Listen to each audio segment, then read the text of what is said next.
Πούλα η Παπαχρήστου είναι αυτή που πάει καλύτερα από κάθε άλλη φέτος. Έχει κάνει 14-0-5 φέτος. Για να δούμε αν κάνει ρεκόρ. Είναι μόλις 20 χρονών.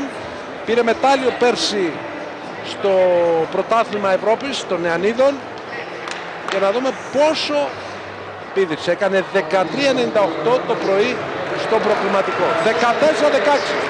Κάνει ατομικό ρεκόρ. Έχει πιάσει το όριο για το ευρωπαϊκό πρωτάθλημα που θα γίνει στο Τωρίνο. Αθλήτρια της ΣΑΕΚ, η Βούλα Παπαχρήστου, και γυμνάζεται και με τον Γιώργο Τομομάσκη.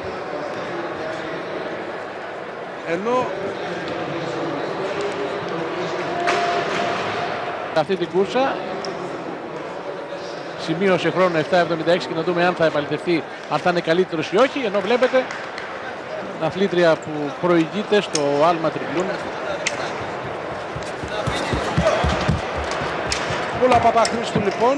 Η Αθανασία Πέρα έχει κάνει 2 άκυρες προσπάθειες. Η Παπαχρήστου προηγείται με 14-16. Να δούμε πόσο θα κάνει σε αυτό το δεύτερο άλμα της.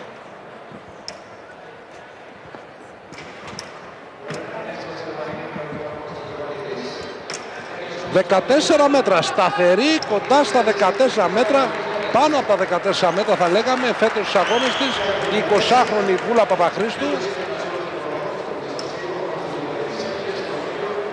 Τη βλέπετε, ξεπερνάει για μια ακόμα φορά τα 14 μέτρα. Και μετά την Παπαχρήστου, η οποία εντυπωσιάζει στο σημερινό αγώνα,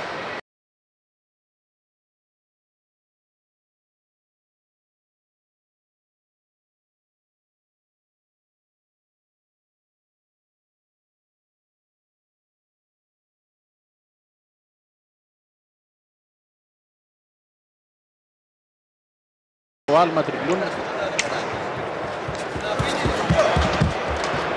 Βούλα Παπαχρήστου λοιπόν. Η Αθανασία Πέρα έχει κάνει